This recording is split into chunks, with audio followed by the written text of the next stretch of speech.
foam. I've got it at a craft store again. It's just this really thin foam. It's often used for kids' activities. Another really great material that you can cut out shapes and use as either stencils or stamps. These I found, these are paint samples from the hardware store. And I just love these. They're actually in such a great shape. So beautiful to lay down and then paint around. And I'll be using that in the next section here just to show you a bunch of different things that you can paint around. I love hearts, so they show up a lot in the work that I do. I've showed you this before, this Starbucks little card. And I happen to have a pile of, these are Post-it notes in the shape of a heart. Another great thing that I can just pull off one, stick it down on a spot that I want to preserve what's going on, and paint around it. So all of those can be used in like stencils. So I'll try that now. So what I'm going to look for, I'm looking for areas that are interesting, where there's lots of kind of cool color or pattern, lots of variety, and maybe contrast, and some things that I'd like to hang on to. So I keep looking here. I think this is going to be interesting. And so, I don't know, I'm just going to... Oh, one other thing to think about now that I'm just working on this. If it matters to you, if this is going to be a banner that hangs up from this side, then I might start thinking about the placement of these. If I want my hearts to be all right side up, if I know the banner is going to hang this way, then I might start making sure that, you know, my images are facing that direction. The only reason I choose this is because I've torn this canvas all the way around. This edge happens to be a finished edge. So I may use this edge then to turn over and sew the channel that allows this to have a post through it of some sort to hang the banner. And so that's the only reason I might start to think about, you know, what direction things are going. So just something to keep in mind as you go forward. All right, so having said that, if that's in fact what I do end up doing with this, I don't know that that's the truth either. I may just use this fabric to cover a book, like for a book cover. So there's a lot of different things that you could do with this. For this particular project, we're showing you a banner, but I want you to realize that they can be used for a bunch of different things. You can certainly, even some of them could be framed. If you were working on fabric, or sorry, if you were working on paper instead of fabric, you might end up just mounting it on a board or framing it, something like that. In which case you still have to decide what direction at some point the thing is going to be framed. For now, I'm just going to consider that I may use it as a banner, and so I will decide that that's going to be my top, and I'm just going to choose then accordingly. You see, lots of sort of decision making and playing around with. All right, I'm going to do that, and we'll see what happens. This is fairly dark, so I'm going to paint around this with a much lighter color. I've just put a bunch more white on my palette, and I'm working with not a completely clean brush.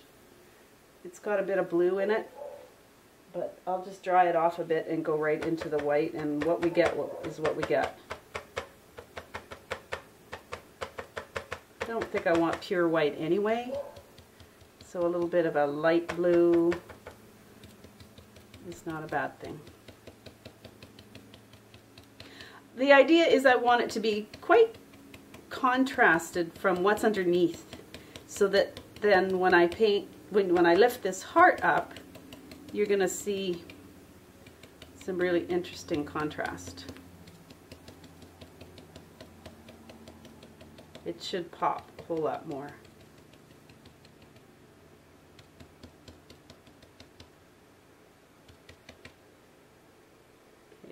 Let's have a look and see what's going on underneath here.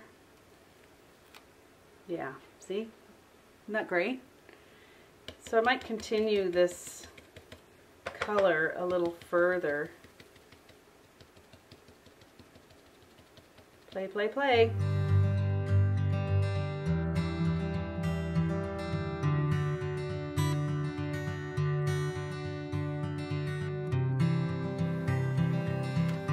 So this is a really interesting little wood piece. I have no idea whether this is going to work at all or not.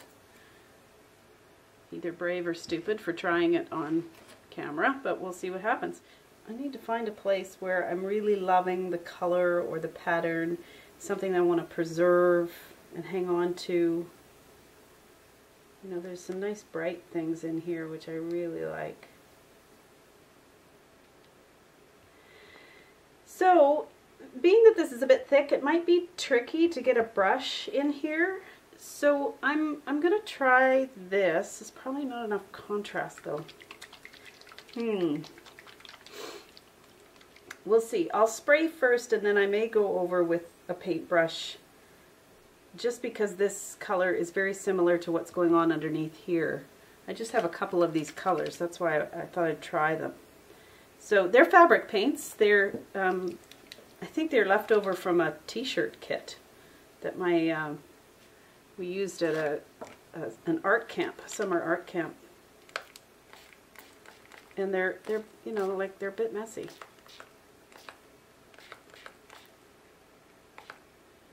I don't mind that. But I know that if this is going to show up, that I got to work a little more with the color around there. It's probably going to be pretty fuzzy.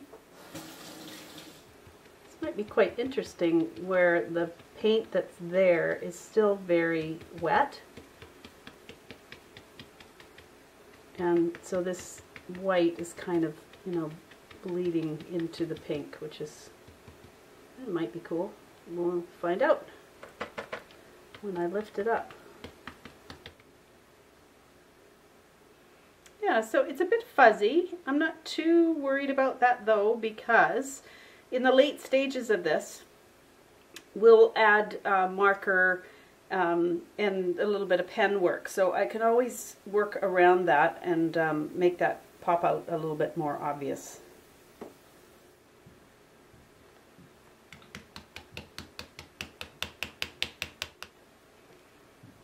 Again, it's a bit fuzzy, but I think I can make it work. We'll see what happens. Again, good thing about acrylic is if you don't like it, paint over it.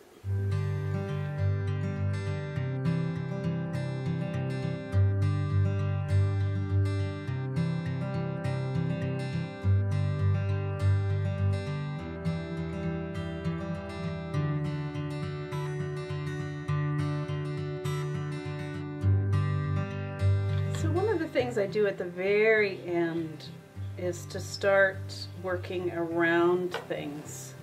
Like this flower is disappearing and this piece doesn't have much of a background around. So I might start just choosing a color, contrasting color that helps to make some of those things pop.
Once the paint is dry, then I dig out a variety of pens and I begin to play with doodling and outlining of shapes.